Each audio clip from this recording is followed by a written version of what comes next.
Hi everyone, I'm back. How y'all doing? I'm doing pretty good. My foot is definitely improving. It's taken a bit of time. For probably a good almost 2 months, I was in a boot and I was using a crutch, but that part's done now. I'm still doing physio, but then when Ramadan ended and Eid was approaching, the physio and I agreed that maybe for Eid vacation, I cannot wear the boot or use the crutch and just see how it goes. So, just to take it a bit easy, I started searching up bus tours. Because I figured, okay, a bus tour, you're on the bus most of the time, then you get out, you walk around a little, and then you come back and continue on. And a fantastic bus trip popped up in my searches.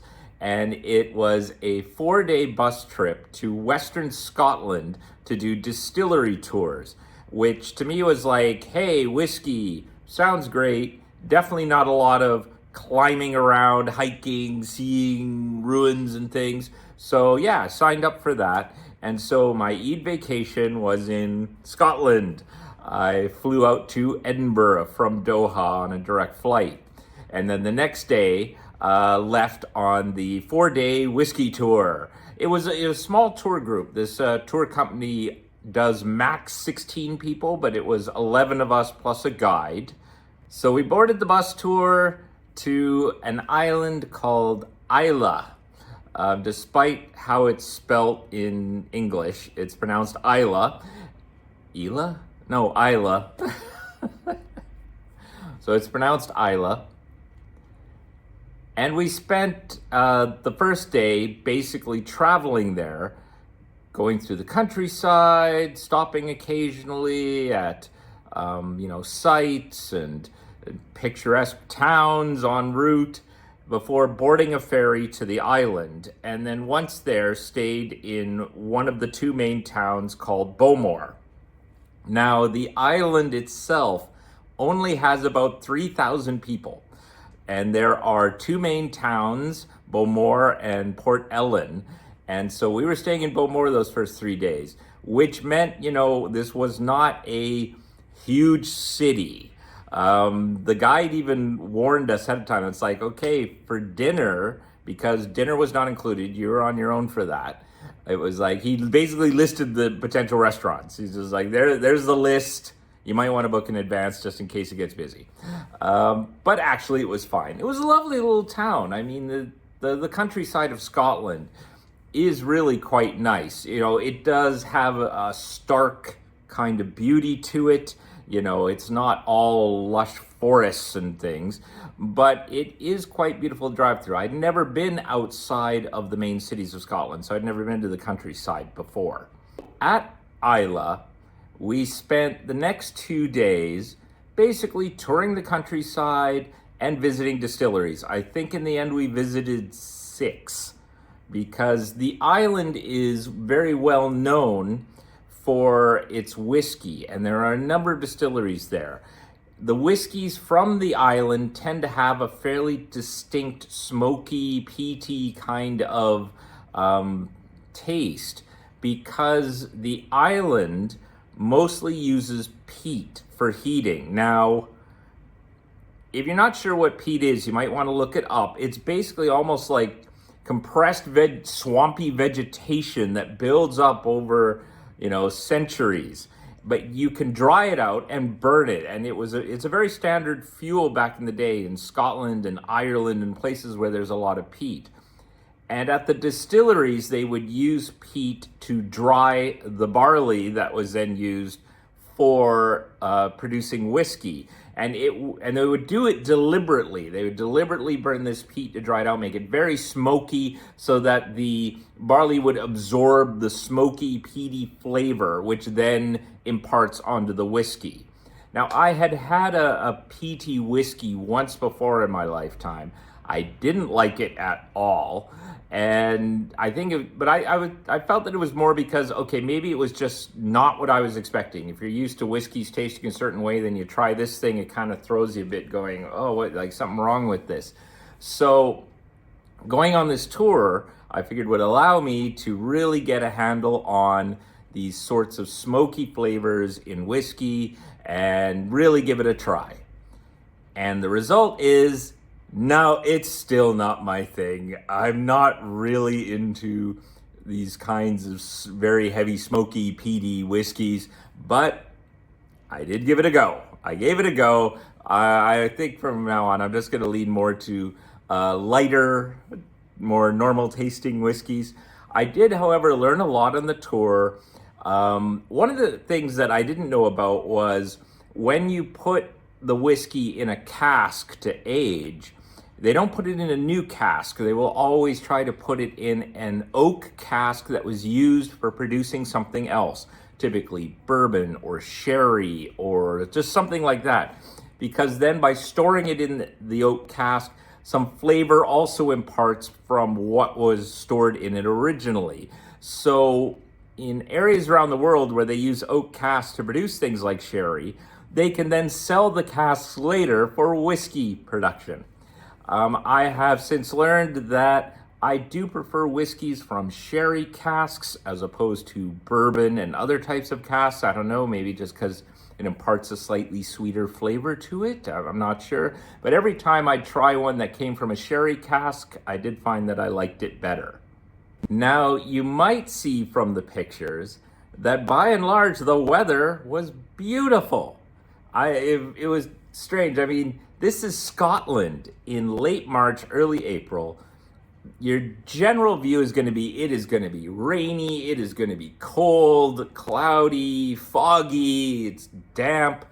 And for the first 2 days, it was. Well, the first day it was very on and off. Sometimes it was rain and then it was sun and then it was clouds and sun and rain, and it was like changed every 10 minutes. The second day was very rainy, very cold. It was getting down to, I think, 5-6 degrees. That was all right. I was prepared for all that. I had lots of layers and things.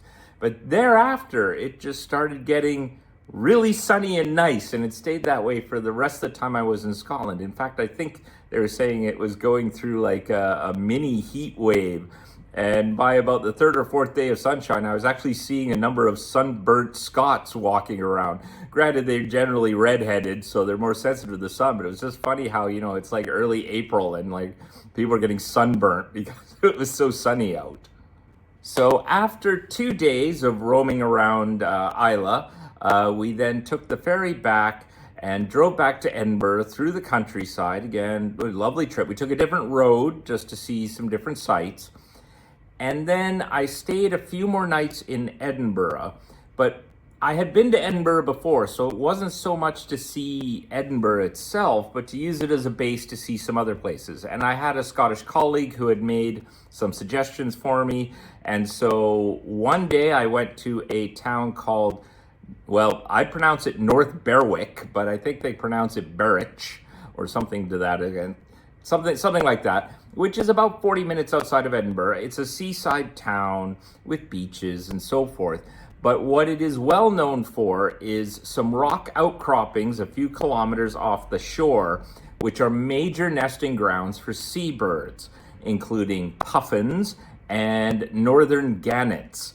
And they offer boat tours out to these islands. You're not allowed to get out and walk around. The boat tour just kind of goes and then circles around these islands just so you can take photos and see the birds. And the puffins and the gannets were just starting to arrive. So you got on the boat, you went to these islands, you take pictures. Despite the fact that it was sunny and the harbor was very calm, once you got out there, it got a bit bouncy. It was like, yeah, I mean, I was prepared. I had taken a motion sickness tablet ahead of time. I wasn't trusting the sea. I think a couple of people on the boat tour, and I'm thinking there's about 70 people, 60 to 70 on this. A couple of them weren't so lucky and weren't having the greatest time with the waves. But other than that, it was a very nice tour. Again, the weather was gorgeous.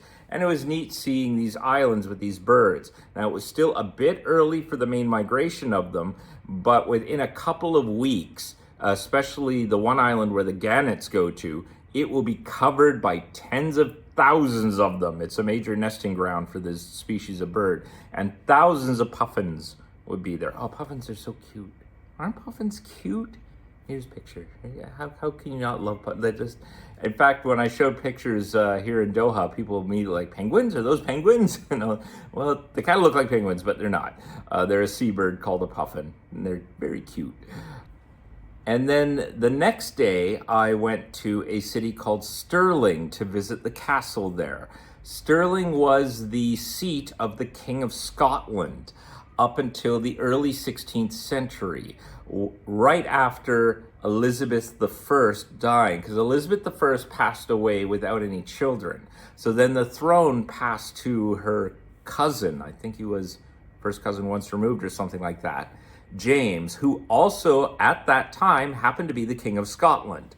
So suddenly, James became the King of England and Scotland for the first time, and thus sort of having both countries under one king.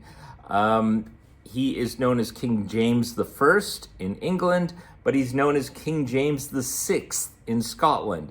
And so many people refer to King James VI and first, because, of course, it was the first time he unified everything.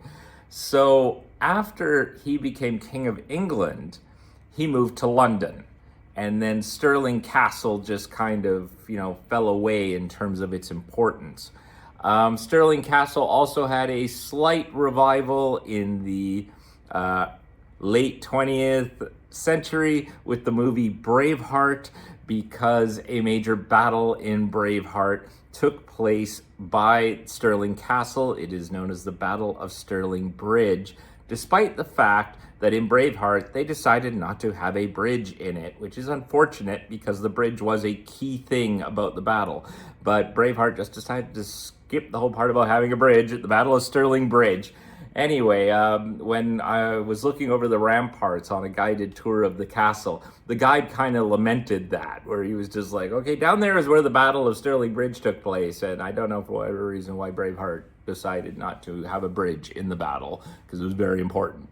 Anyway, the castle was made famous recently due to the movie Braveheart, but for hundreds of years it was the seat of the King of Scotland, but sort of fell away in importance after James VI and first moved down to London in 1603, and then the further monarch, of England and Scotland just remained for the most part in London and never really went back to Stirling Castle. One thing about Stirling, though, that I didn't know is that the town is very hilly. Like, it is on a slope, and the castle is up at the top of the hill, and it is all sloped. And I just kind of forgotten that, I was trying to slowly recover from this foot injury and the muscle pulls that had occurred. And I definitely overdid it that day, unfortunately. Climbing those hills, I was in agony by the end of the day. My calves were killing me. I was smacking myself for being foolish that way. I could have, from the train station, maybe taken a taxi up to the castle or something, but no, I walked it. Stupid. Which unfortunately meant that my last day in Edinburgh was mostly spent just sort of recuperating in my hotel room. It was a bit of a struggle to walk around. My muscles were very tight. I didn't want to overdo it anymore. So that kind of wrecked my last day in Edinburgh before returning to Doha. All in all, though, did have a lovely time. Drank a lot of whiskey, I'm not going to lie. However, did not bring any back. Qatar alcohol is very restricted, and you are not allowed to bring alcohol in yourself, including duty-free, so couldn't do that. But otherwise, I had a really nice time. The weather was beautiful. It was nice to get out of the main cities and see the countryside.